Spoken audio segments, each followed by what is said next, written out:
और गुड्डी अपनी माँ के साथ पार्क में गए हुए थे। तभी पिंकी को पार्क के कोने में लगा हुआ एक झूला नजर आता है, जहाँ पर कोई भी बच्चा नहीं झूल रहा था। सोनू, वो देख, वो झूला खाली पड़ा हुआ है, चलना हम उधर झूल कर आते हैं। अरे उधर कोई भी नहीं है, अंधेरा भी है, मैं तो इधर ही खेलूंगा। सोनू के मना करने के बाद भी पिंकी उस झूले के पास जाने लगती है। जैसे ही पिंकी झूले के पास पहुंचती है, झूला खुद ब खुद हिलने लगता है। अरे, यहाँ तो कोई भी नजर नहीं आ रहा, फिर ये झूला कैसे हिल रहा है? पिंकी अभी सोच ही रही थी कि तभी वो झूला हिलना बंद हो जाता है और पिंकी जाकर उस झूले पर बैठ जाती है। पिंकी के बैठते ही झूला एक बार फिर हिलने लगता है। कुछ साल पहले जब यहाँ पर ये पार्क नहीं था, तो उस झूले की जगह पर एक बड़ा सा पीपल का पेड़ होता था। उस पेड़ पर एक रंगीली नाम की चुड़ैल 100 सालों से रहा करती थी।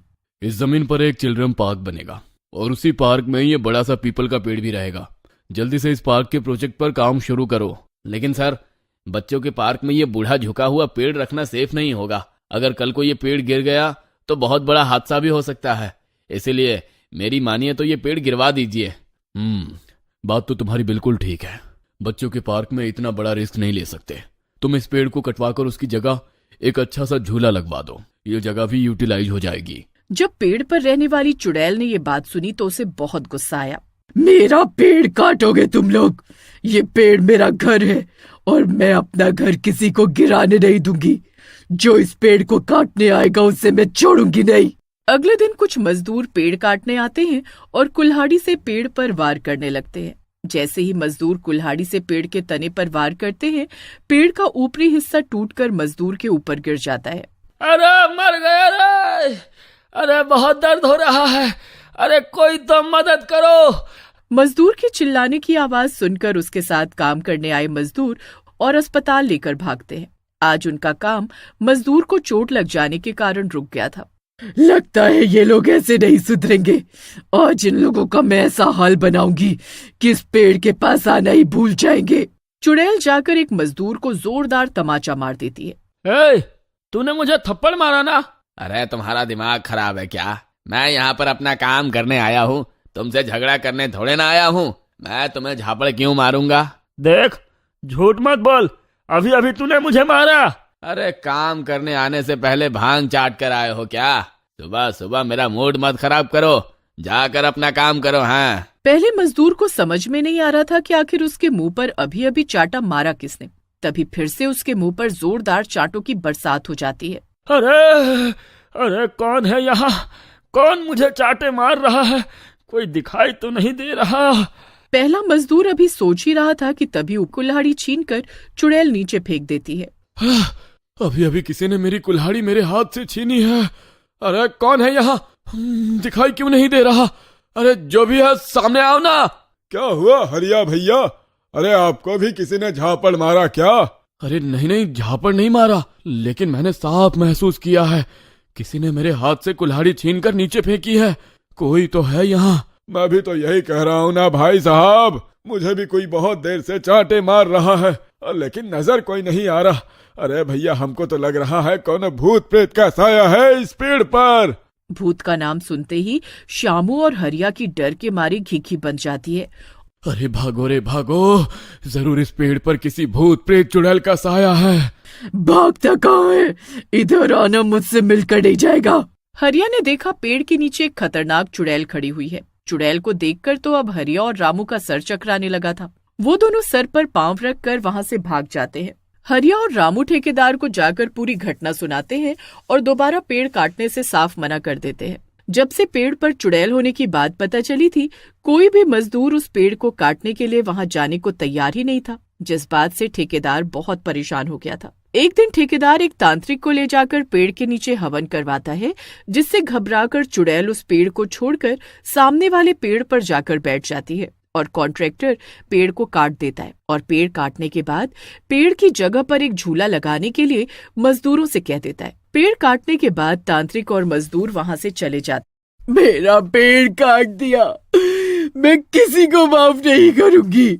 मेरे पेड़ की जगह झूला लगाना था ना तुम सबको। ठीक है, आज के बाद जो भी इस झूले पर बैठेगा उसे छठी का दूध मैंने याद न दिलाया तो मेरा नाम भी पुष्पा नहीं। पिंकी इसी झूले पर आकर बैठ गई थी। जिस जगह पर चुड़ैल का पेड़ हुआ करता था। पेड़ काटने के बाद चुड़ैल झूले पर रहने लगी। पिंकी जैसे ही चुड़ैल के झूले पर बैठती है, चुड़ैल आकर उसके झूले को धक्का देने लगती है, जिससे झूले की स्पीड धीरे धीरे करके बढ़ने लगती है और कुछ ही पलों में इतनी तेज हो जाती है कि पिंकी डर से रोने लगती है। बचाओ, कोई है? कोई मुझे यहाँ से नीचे उतारो। पिंकी की चीख सुनकर उसकी माँ दौड़ते हुए उसके पास आती है।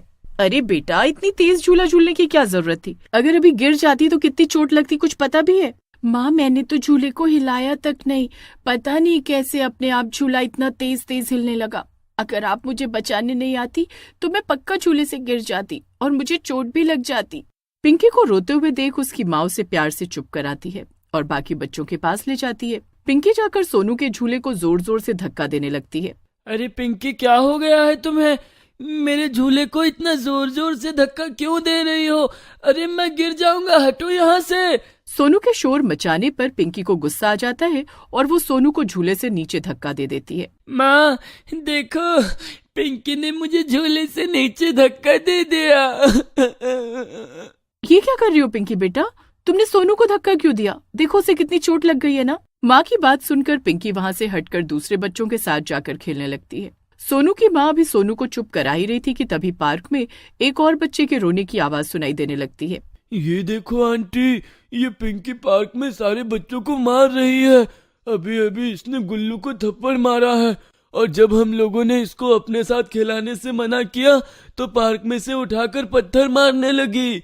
पिंकी की माँ को समझ में नहीं आ रहा था कि आज पिंकी को हुआ क्या है। पिंकी, ये क्या कर रही हो तुम? चलो माफी मांगो, नहीं तो आज के बाद मैं तुम्हें कभी पार्क में लेकर नहीं आऊंगी। माँ की बातें सुनकर पिंकी की आंखें अचानक से लाल हो जाती हैं और उसका चेहरा एक भयानक चुड़ैल में बदल जाता है। जो भी मेरे झूले पर बैठेगा किसी को नहीं छोड़ूंगी मैं। चले जाओ यहाँ से, वरना बहुत पछताओगे। पिंकी की ऐसी हालत देखकर पार्क में खेल रहे सारे बच्चे बहुत घबरा जाते हैं। चुड़ैल, मेरी बेटी ने क्या बिगाड़ा है आपका? अरे वो छोटी सी बच्ची है, मैं तुम्हारे आगे हाथ जोड़ती हूँ, मेरी बच्ची को छोड़ दो। अब मैं तेरी बच्ची का पीछा कभी नहीं छोड़ूंगी। जा जाकर सबको कह दे, जो भी इस पार्क में आएगा उसका वही हाल होगा जो तेरी बेटी का हुआ है। पिंकी की माँ रोती हुई अपने बच्चों को लेकर पार्क से चली जाती है। बाकी के बच्चे भी डर कर अपने अपने घरों को भाग जाते हैं और पिंकी फिर से जाकर इस झूले पर झूलने लगती है। पिंकी की माँ गाँव में आकर, अरे शन्नू काकी, शांति बहन इधर आओ, बहुत बड़ा अनर्थ हो गया, कोई मेरी मदद करो। अरे क्यों शोर मचा रही है? क्या हुआ, साफ साफ बताना।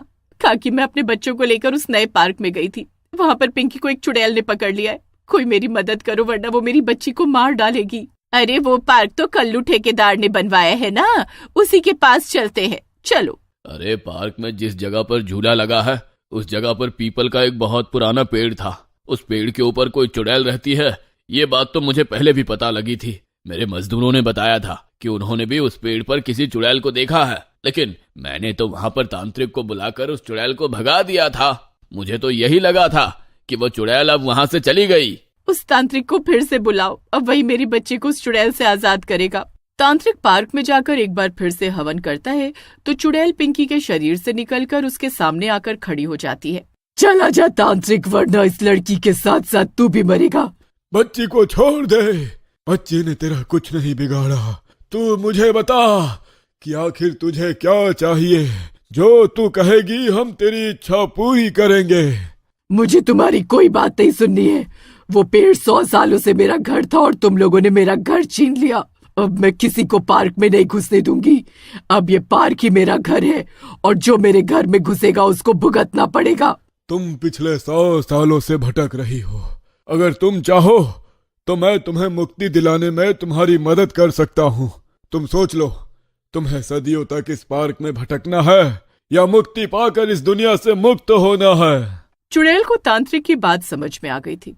तांत्रिक की मदद से गांव वाले उस पार्क में एक शांति पाठ करवाते हैं, जिसकी मदद से चुड़ैल को मुक्ति मिल जाती है और वो पार्क हमेशा हमेशा के लिए चुड़ैल के प्रकोप से मुक्त हो जाता है।